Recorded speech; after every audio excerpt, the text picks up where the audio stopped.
Hello, j'espère que vous allez bien. On se retrouve pour un nouveau vlog. Cette fois, j'ai filmé un vendredi.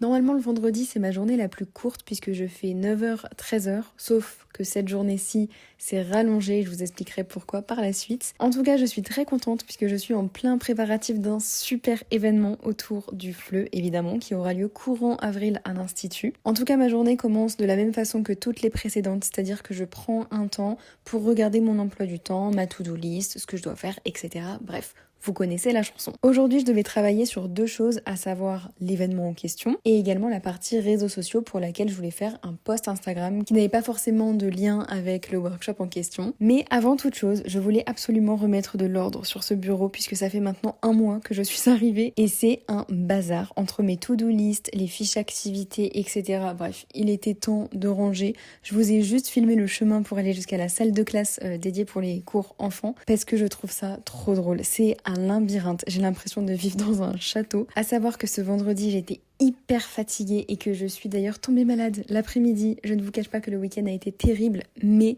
bref, d'où le café bien fort.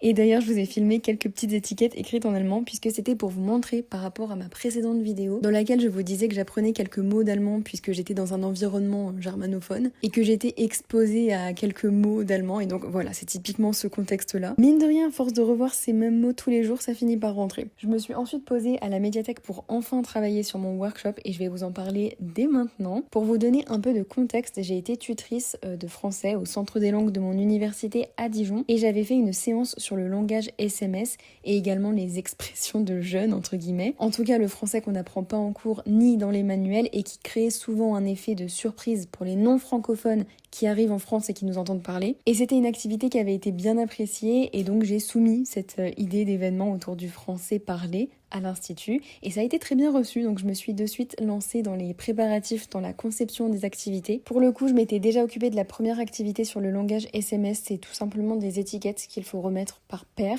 Vous n'avez pas idée du temps que ça prend de découper les étiquettes, de plastifier, de les redécouper, enfin bref. C'est quelque chose. Et pour ce qui est de la deuxième activité dont je me suis occupée surtout ce vendredi, il s'agissait d'expressions de la vie quotidienne. Alors certaines plus connues que d'autres, par exemple poser un lapin, avoir le seum, avoir la flemme, faire genre, etc.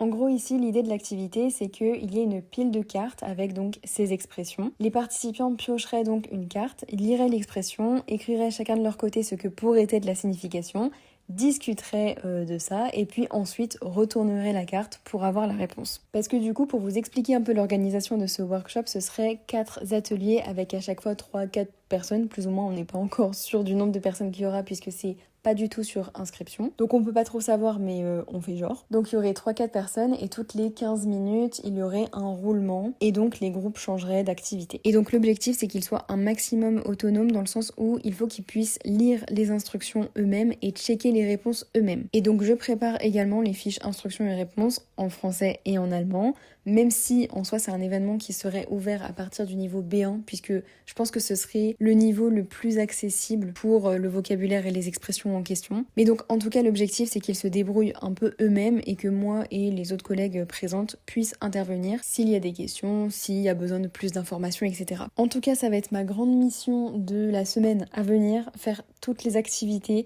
essayer de peaufiner tout ça et donc j'ai trop hâte de vous en parler dimanche prochain. En tout cas quand on prépare un événement il n'y a pas que les activités en elles-mêmes parce que moi dans ma tête je me suis dit que j'allais trouver les idées d'activités, que j'allais les préparer et voilà. Sauf que non, il y a toute la partie communication également, où il faut penser donc à des posts Instagram pour annoncer, diffuser l'information, et également l'affichage. Et c'est ce que j'ai fait d'ailleurs l'après-midi. Alors c'était pas que pour mon événement, mais donc on s'est promené en ville, enfin promener c'est un bien grand mot, mais donc on est allé en ville pour placarder des affiches un peu partout, histoire de nous faire de la pub. C'était assez cool, mais très fatigant, tellement fatigant que j'ai même pas pris la peine de vous faire une outro, donc j'espère que ce petit vlog vous aura plu et je vous dis à très bientôt pour une prochaine vidéo. Bisous!